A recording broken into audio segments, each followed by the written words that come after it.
fruit and everything that I planted. And Are you yeah, serious? You didn't tell me that. I just noticed it this morning. Good morning. We're All live. right, we already have visitors. How are you? Gosh, it's been a while. It has. My name's Amber. My name's Leroy. I mean Timmy. It's Timmy. Call me Leroy. Wait, we have not had coffee since before your birthday. It's been like 3 weeks, y'all. Might have been 4. Hang on just a second. I gotta close something. Moderation helps everyone feel safe. I love this. Choose who can participate. Oh, shut up, YouTube. Welcome back. Good morning. Hey, brother. Hey, Michelle. How are you? Good morning. So if you're joining us for the first time, we make this little disclaimer. We apologize in advance. For me We're mostly. no, No. we're not actors. We don't play one on TV. We're just two people having coffee with friends and family. That's it. See, watch. Coffee is, oh, you can see it. You can see how girly he drinks it too. It's all like creamy and such. Well, it's not like I'm having tea with the queen. Did you just say tea with a queen? Huh? Said tea with the queen. Okay, I'm gotcha. having tea with the queen. Good morning. Where's my Anyhow, queen? aw, that sounds so much better than what I was thinking. He said, She thought I said something not right. politically correct. Anyhow, I'm hoping to stay focused this morning. I'm having a hard time. I have been up since 5:30 working. And first things first, we're sorry we haven't been here in probably 4 Saturdays. We had Timmy's birthday. First of all, the hurricane hit here September 27th. And good morning. September 27th, we lost all internet and cell capability, and we had continued to lose it, us here, for like 17 days afterwards, or maybe a little bit longer. Anyhow, if y'all are in our groups, you understand why and what happened. We're in East Tennessee, if you're new to joining us, close to the North Carolina border. The easterly part. Yes. And it was devastating to our community. Not necessarily our home. We're safe. We're fine. Hey, Philip, how are you? Welcome. Um, we're safe. We're fine. And it was very inconvenient. That's all. We just went through inconvenience. But our little downtown area, Newport, that's our town that we shop at, was devastated. All of those businesses that, where we used to have our store, we sold all our products. Lyndon's old dance studio, all those places are gutted. And where we have our prepper meetings in Del Rio was is gutted. And we drove to Del Rio to go bring donation 2 weeks ago, Yeah. and the homes are gone. People are now staying in tents where their homes used to be. They have like, little campers where their homes used to be, and it's devastating. And it will continue to be for a very long time. I mean, that's one thing that we've noticed about hurricanes or any other type of natural disaster is there's a big hoopla right at first. People, you go to Walmart and it's like, do you want to donate to the hurricane relief? First of all, don't do that. Don't ever do that. Don't bring your dollar up to donate to the big corporations and the government. Go local. If you're going to donate, save all those pennies, put it together and find a local church outreach, Samaritan's Purse, whatever, but don't donate nationally to a to do local support because it very rarely reaches the people. We just found that out through this situation. Yeah. And not only that, too, let's tap on that for a moment. Y'all, who's showing up to help these people? The locals. There are some, for instance, I have a friend who's a pastor's wife up in Michigan that I went to school with. They took a caravan down to North Carolina to volunteer. So there are other people from other states, but the ones that are showing up to help are the people. They're not who you've elected. They're not who you've donated to. They're your neighbors, your friends. They're the people of the community. That's who's showing up to help. The government is MIA. Anything, if you see, I was talking to somebody um, at work. She was with ADP, and I think she was with ADP anyhow. And I was just talking to her about it because I said, well, where are you at? And she goes, oh, I'm in Pennsylvania. I said, oh, I'm in Tennessee. And she talked about the hurricanes. And she goes, oh, about talking about the current vice president and all they're doing down here and how she's seen it on the news. So I took about 20 minutes to educate this person a little bit about what they see on the news and the lies and how they stage it in an area that looks really good and handing out a case of water to make them heroes and how it's all fake. And that is should be everyone who has coffee with us. This should be your first inclination that they're covering up something if you see it in the news. If they're seeing the news, they're going, oh, those conspiracy theorists, this is what FEMA's doing. That should be your first red sign right there that FEMA's not doing jack. Woo. Sorry, I'll get off my Okay. soapbox for a moment. I just want to have some coffee. But secondly, is the people have that, what I was getting to, that first initial, oh, my heart goes out. I feel so bad, and you have all the areas and the communities in Florida that we're not hearing nothing about in the news, like zero. We're not hearing nothing about it. It doesn't fit their narrative. Of course, the day that they said they didn't have enough money to donate to FEMA people, to the victims, $750, then announced that they're sending billions overseas. If that don't grit your teeth, I don't know what will. Yeah, it seemed like they would just kind of hide that and not say anything because it frustrates the Americans. It's like a kick in the gut. Yeah. It's but like, we're going to take care of everybody else, but you're going to have to fend for yourself. And you've got to pay for us taking care of other people. Yeah, it's actually going to come out of your paycheck. And yeah. It's horrible. That's hard to swallow. I'm going to chew it up and spit it out. I ain't swallowing that pill. So, but what my point was, is it's when the news dies out and it's no longer covered, just understand there's still a very severe problem. It doesn't get solved in a week. Yeah. And we have a wonderful group of people at our church that have had boots on the ground. And really what those people are, they don't need water bottles. They don't need diapers. What they need is volunteers. They need people to show up that can help gut these homes. They need people to show up that can help deal with the mold issue. They need tents. They need power tools. They need chainsaws. They need gas. They need propane heaters now. And now a lot of them are starting to need jackets. Yeah, it's getting cold. So one of our friends that did lose her home, thankfully, everything, her car, I think I've shared pictures, was upside down, floating in the creek. Her home was a total loss. She showed up to one of our prepper meetings. Sherry, you remember her, Lori, lost. Thankfully, she had a camper and some land to take it to because they just got out quick enough. They lost everything.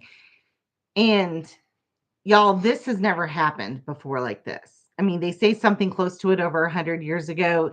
There's nobody alive around here that's ever experienced anything like this. So we can't say, oh, well, they should be used to it or they should have known better. We had someone close to us that said, oh, they should have known. Build by the water. I wanted to, just a little bit. Go ahead. What were you going to say?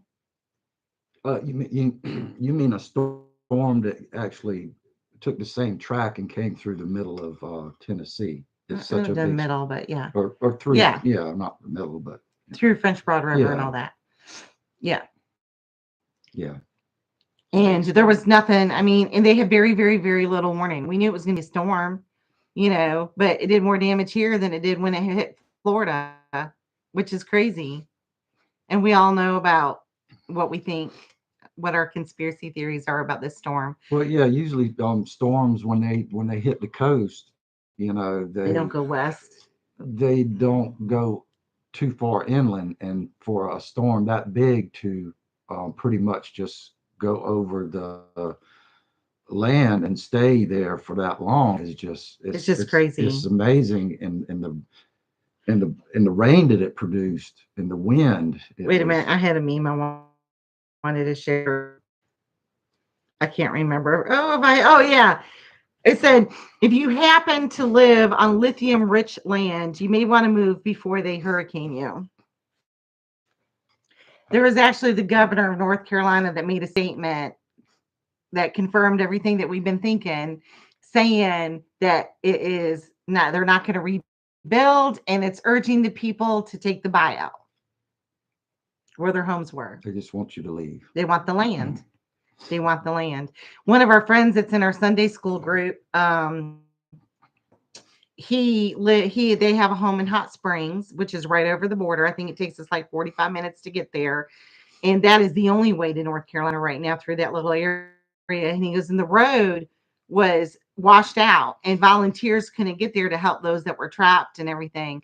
And he said he went back and forth with the highway division. He went back and forth with the state, because all they needed, there was this one area that was completely washed out. All they needed was to bring a couple dump trucks of gravel in, and they could drive over that culvert, and they wouldn't let them do it. They wouldn't let the volunteers do it. If that doesn't tell you something.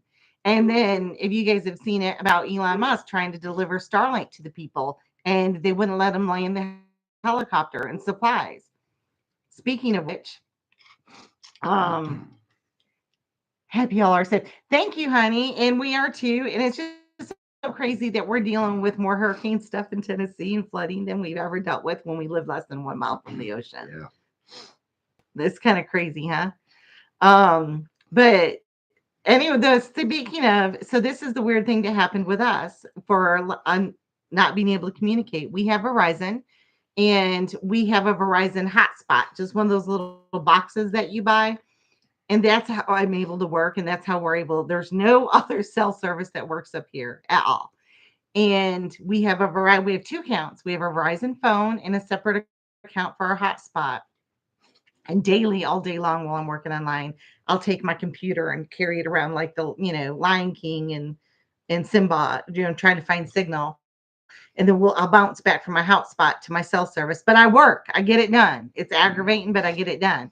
Now, Gavin and Ashlyn have 2 separate Verizon accounts. They live on our land, just up the road for our road, on our road from us, and have perfect signal all day long, but they're up a little higher in elevation, rightfully so. During this whole time, Verizon couldn't explain to me why our tower was out and theirs was working. 4 Verizon accounts.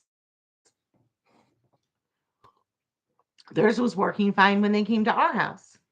Yeah. Can't explain it. They tried. I contacted customer service one time. I think it was the third time I contacted them. They told me to quit contacting them. That I'd figure out my phone was working when it works. Then I get these text message updates twice a day. It'll be restored by 10. It'll be restored by 8, and it never was. And then they told me it was the fall foliage, yeah, Yeah. that was causing our Verizon not to work. Never seen one Verizon service person out on the roads. Never, not once, driving all around. And they kept giving me the runaround daily. And then they said they would give me, so I would have to drive in my truck, in Timmy's truck, and take my laptop and either go to our church or be on the side of the road to get service so I could work for over 2 weeks. And I mean, spending over 8 hours a day in the truck trying to work. And I'm blessed. I mean, y'all, that's not a complaint, because so many people have lost their home, and it seems crazy to complain about something like that and have it bug you so, but it's how we feed our family. And if I can't work, I lose my job. So that's kind of important on the grand scale. Roof over your house, food, job to provide the food. It's right on your list of important things that affect your life. And so, anyways, after it was done, and I called to see if I could get my credit, because during all this time, they sucked $170 out of my automatic draft. And they said that they weren't going to credit my account because they showed that I was using the service even if I had to drive to get it. So there's that. And it's been very interesting. And there are so many lessons to learn about all of this that we've gone through. One, I think too, is you can't don't count on the government or anybody else to come to your rescue. You can count on God, that's it, and his people, but do not count on any of the powers that be and think, oh, they've got FEMA, oh, they've got government agencies, oh, they got grants, and don't think that about somebody else. I can't, I might have been one of those people in the past when I lived in Tennessee. saw a disaster hit, going, oh, FEMA's there. They'll take care of them. The National Guard's there. Don't. You know whose responsibility is to help take care of your neighbor? Yours. Yeah. It's not anybody else's. It's yours. And we're called to do that. We're called to take care of our neighbors and our community. So, second thing is, there's no amount of prepping that would have saved these victims. None. So you know, all what they should prep. Everything's gone. Their Yeah. cars are gone. Yeah. Their home's gone. Basically, is just prepared and just run for your life, basically. To There were so many people that needed to be. Well, first of all, there's so many people that lost their it lives, is. and Yeah. there's so many people that were taken out from a helicopter. They had to get rescued. You know, mothers with babies standing in waist deep mud. And it's all, it's sad. And now you have the aftermath of dealing with the destruction and trying to rebuild. And if you would have had, I mean, I'm sitting here wrapping my head around, okay, what could they have done? You have bug out bags that could have taken just some of your bare necessities. If you were like my friend who I want to say is fortunate enough to have a camper and a piece of land that you could take it to, at least you wouldn't have been homeless. Yeah. That if you could get it out of there in time, some people didn't even have that type of warning. Yeah. I think a sad part is there's some people out there that really didn't have a place to go. No, And yeah, they don't have nowhere to go. yeah, so what are you supposed to do? And It's another thing too, one of the other things too that I think would help a lot of the people is, and most of them do. I say most of them. I don't know. I'm just guessing. Is to hone in on some of those survival skills. For our area, there's been it's been lifted now, but it was a boil water advisory. Well, people didn't boil their water that they were showering with, and they thought it was just for drinking. They didn't boil the water that they were brushing their teeth with, and they'd all get sick, and they were getting really sick, and they couldn't figure it out. Well, you're using water that's mixed with rotten carcasses and sewage and gas and just it. So knowing how to filter water, how to boil water properly, there's a lot of prepping and homesteading skills that are essential in situations like that. Good morning, honey. How are you doing? Eleanor's here to join us. Thank you. You got coffee? We're just talking about the hurricane and afterwards and things that we feel that would help people during this time and what has been going on around here in East Tennessee and Northwest North Carolina. And mind you, I'm not there helping these people gut their homes in North Carolina or even over here in Hartford. So I cannot speak from firsthand. I know people that are, and I'm, not even from news or things. I'm finding like people that I'm talking to.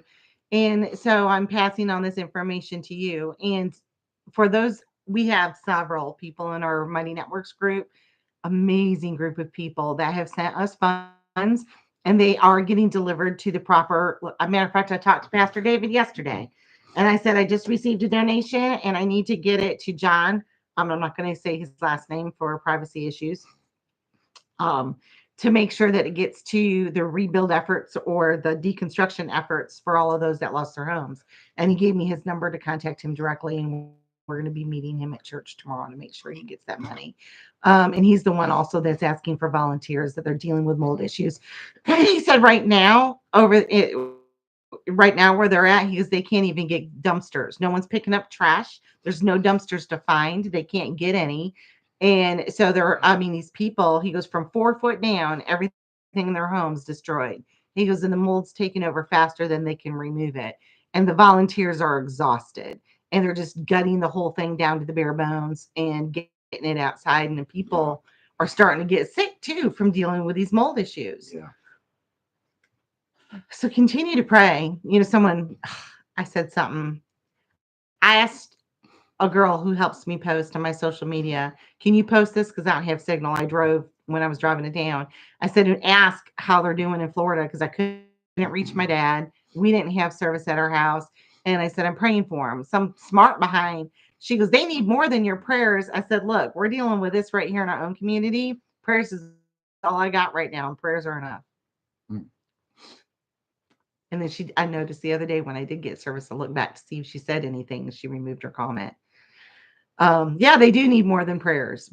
But if that's all you got to give, that's more than enough because your faith will carry you through. Your faith can move mountains if it's a mustard seed.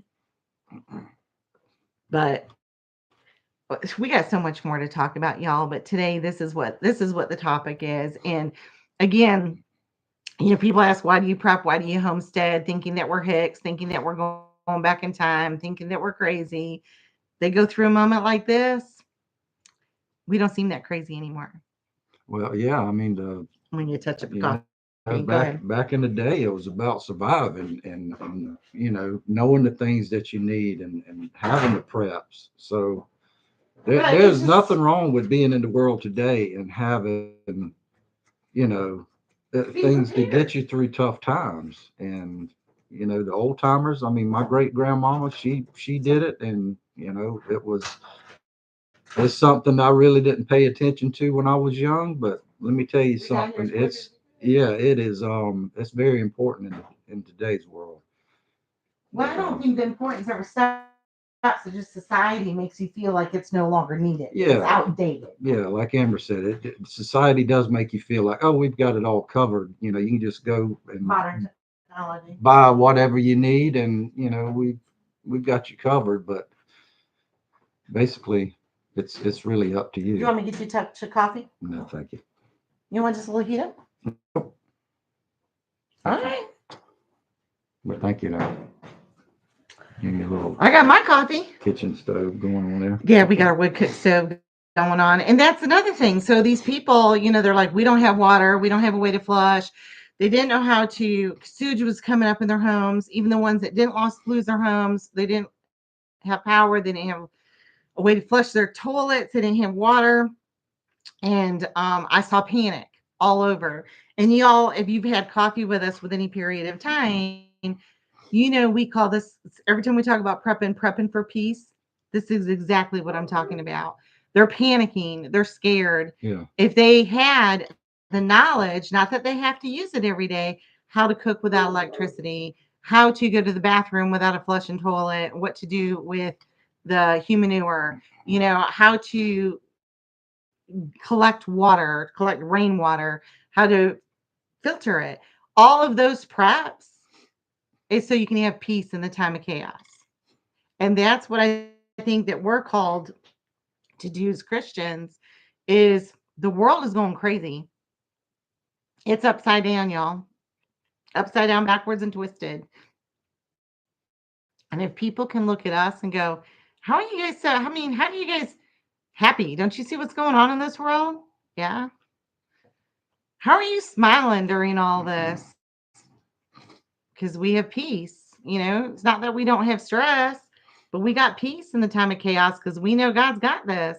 We know that He has a plan for us. We know at the end we'll be with Him, whether it's here or up there. So there's a lot to be said for that. yeah, that's a big one there. In the end, none of this really matters, but your salvation, because we're here for a short time. And that's it. We're here to do a job. I love it. There's another meme going around. It said, "This isn't my home. I'm just here recruiting." And we love that. But yeah, as far as those, I mean, I said it just a minute ago when I was getting my coffee. We were more homesteading, homesteading, living off grid, prepping, but we got here as quick as we could, because this to us is a way of life. And it's not something that we feel like we're going to have a zombie apocalypse, but we want to make sure our family's taken care of during these times of chaos. And not just our family, but others too. We want to have food to give those in need, or we want to have the knowledge, the mindset those that are panicking during these kinds of times, like this hurricane aftermath. Yeah, Yeah, and that's right. It changes your whole perspective after being saved. Done it though, honey. It does, and it makes your reason for living a whole lot different. And but you said something a minute ago. that I'm like, oh, I want to talk. Oh, during this whole hurricane thing is right when they decided was a really good time to announce that all of the ports on the entire East Coast going all the way to the Gulf was going to go on strike, and that there would be a supply shortage because it was all stopping. They said over $5 billion a day of exports of goods that we use are going to stop. And that panic. And now I will say that it did bother me just a little bit because I'm like, oh, well, we're prepped for this hurricane stuff, but we ain't prepped for that. I mean, we still need livestock food. I need to go get gas. And I'm like, how many extra tanks of propane do we have? What are the things that we need that we don't think of on an average prep? Like if we could never get it again for years or months, or I was thinking, okay, rubber bands, extra reading glasses, batteries. I was trying to think outside the box. What are some other things that we were talking about that we needed? Oil, because oil goes rancid. So I try not to stock too much of that. Sponges, dish soap, which I can make my own dish soap, but you still need lye and you still need oil. Although I do have a bunch of lye stocked. I'm sitting here looking around to see what I Yeah, bought when recently. you think about those kind of things, you're like, oh my goodness. I mean, what do you do? Because it was getting, if that would have stayed, y'all, and mind you, they just paused it until, ironically enough, right before the inauguration in January this coming year. So, this is everything that we've gone through in these storms, these last two hurricanes. I think it is, it's going to be the storm after the storm. These are all just a series of events that are getting ready to roll out. And it's not time to let our guard down. It's not time to take a breath. It's a time to dig our heels in, roll our sleeves up, and get busy. Yeah. It's like, what's the next distraction? And get busy. Because they only paused it till right before the inauguration. Yeah. Right before. I think they paused it till the strike on the entire East Coast of all the ports. Now, mind you, think about this, unless you're on the West Coast, but you still need to worry about it, is like go around your house and look at every single thing around there and see where it's made and where it's brought in from. 9 times out of 10, even if it says it's made in the USA, not all the components of that are made in the USA. Yeah. I can say that here we go, right here. My chapstick is made in the USA because I made it. But I can't say that the plastic containers made in the USA or the coconut oil is made in the USA or the cocoa that I use to put in there is made in the USA. Just this is. So, That's how they get hey, away. Daddy, how are you? I didn't even see that you were in here. That's how they get away with saying things are made in the USA, Well, it was made in the and make USA, but I'm just saying is all the components have. even if they think, they'll just shop USA made, if the ports all go on strike again in January, that doesn't necessarily mean you'll be able to get what you need. So you think about all the things that you use on a daily basis to run your household, your homestead, your livestock, and how much prep you have, and what would happen if you couldn't get it for months on end. So, um, the only saving grace is if they do go on strike in January, we're real close to starting our seeds for the season, and weather will start hopefully be warming up where you can plant food and everything yourself versus when it was going to happen was right before it was winter sets in. So keep your guard up because the storm's not over. No, I mean it's.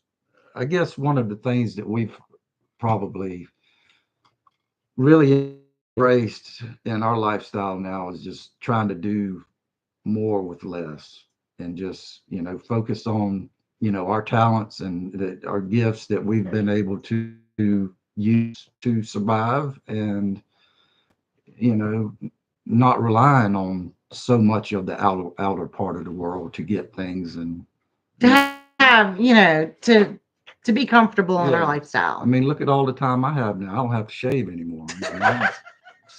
Yeah, I don't need a razor. Me neither. No. So I mean, that's a part of our life that we don't have to deal with anymore. This something just popped in my head, y'all. Just whatever, for whatever reason.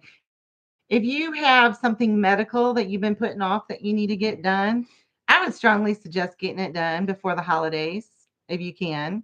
If you've had this surgery that you've been needing, you just him hawing about it and you're putting it off. I'd get it done before the holidays if you can. And don't worry about being late up for the holidays. Everyone's going to still bring you that turkey or ham for and if you cook, order out. Go to the grocery store and spend that $30 to get one of their meals that are already made or something. It'll be all right. But yeah, that might be something that you don't want to put off doing if you need any type of medical treatment before, everything might get a little more complicated. What? Yeah, I was trying to if it goes down, but we ain't get You it just done. and it's not being doom and gloom. I'm not saying it's gonna. I don't know. I just feel like a storm is brewing. I've been feeling like that for the last 4 years, and at some point in time, the pot's got to boil.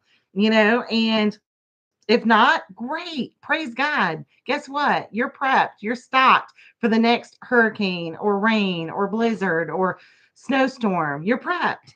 And your preps ain't going to go to waste. I can't believe when we lived at the beach and they had us evacuate. They always had us evacuate because we were closest to the ocean. How many people got evacuating when they came back and the hurricane didn't destroy their home?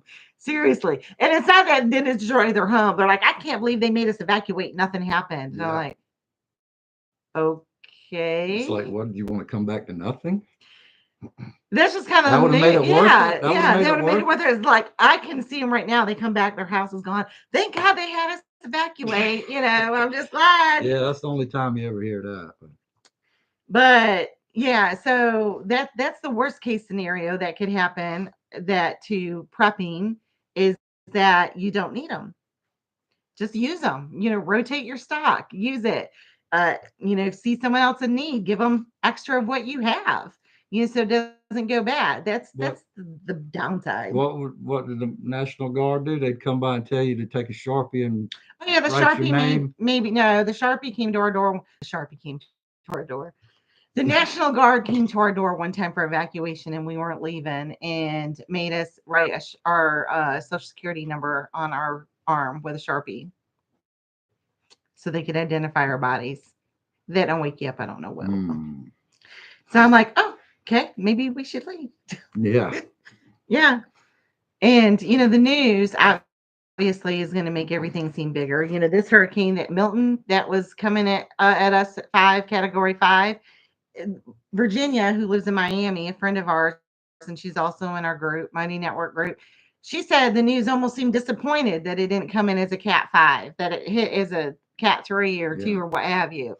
And I'm like, Well, they're all about the views now. yeah, So and I doom and mean, the gloom. ratings, and yeah, they want that.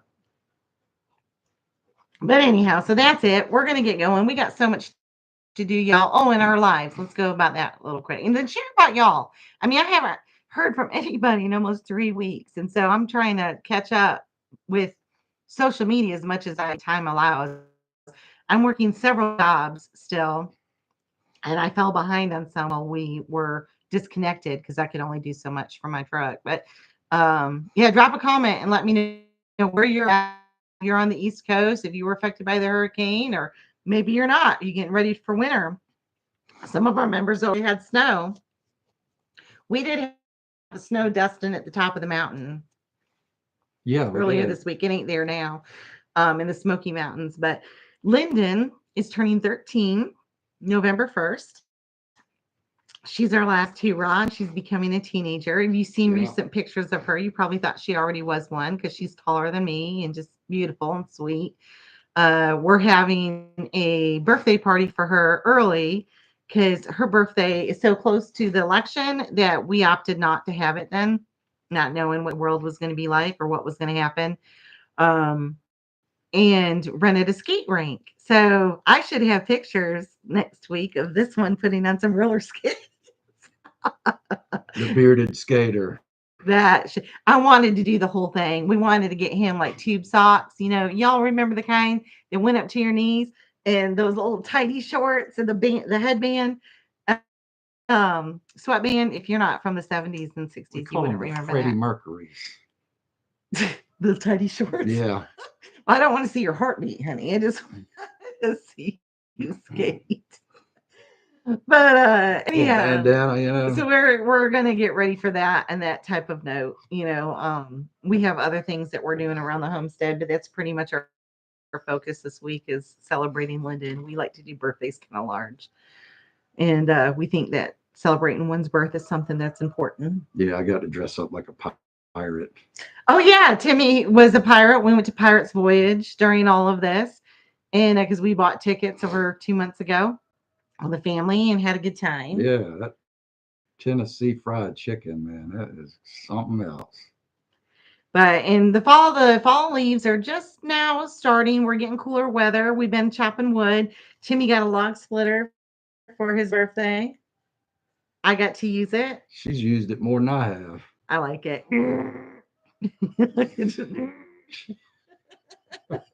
Here, honey, watch me split this one.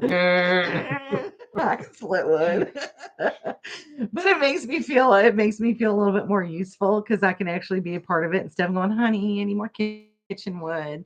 And I could do it the other way too, but I'm old and tired. I don't feel like getting out there with them all day long. I just don't. I got other stuff. I got to work. But yeah, catch us up on your life and tell us what's going on. We've got other things that we're doing trying to prepare for the cold coming up. We'll have to make that a different conversation. But y'all, thank you for joining us for coffee. Yep. And sorry, I was a little. Well, I'm not sorry. I'm not sorry for being talkative. That's just me. But we're pretty passionate about what's going on. And if you do want to reach out to make any donations to the victims here, I'm not saying you have to. Just if you feel like it, you can reach out to our pastor. His name is David Ayers, Ayers, and he is the pastor of our church, Richardson Cove Baptist Church in Sevierville. And although we don't have like an online thing, we're not that techie for donations. If you contact that church, we do have a Facebook page. He will make sure that the funds get to the right place locally. And they've talked about that. He talked about Wednesday, how we're going to continue on support for these people way after the hoopla is over with, because they need help months down the road, weeks down the road rebuilding. And we're going to continue to support that. So whether it be monetarily or with volunteers. And if you want to volunteer, he will put you in touch with John or whoever else is heading up that group of volunteers that are going over to help those in the communities that are close to us. So again, that's Richardson Cove Baptist Church. His pastor's name is David Ayers. Tell him that we sent you, and he'll know which direction to put you in if you want to make a donation. Yeah, I'll go to me and Amber. He knows I was camped out at church for over a week using their internet. But anyhow, y'all, Thanks for watching. y'all's wood splitter is good therapy. It is, girl, and it's not without work. You have one in Jacques Woodshed. It is work. It's just not as much. It's not that over the shoulder thing is hard, but it's still exercise. Yeah, and don't forget to take your pickled garlic and your fire cider. It's fire cider season. It is fire cider season, y'all. And Timmy knows. Ooh, boy, that stuff will light you up. It's time to make it, y'all. Mm. All right, gotta go. Love you. Thanks for joining. Thanks for watching. Bye.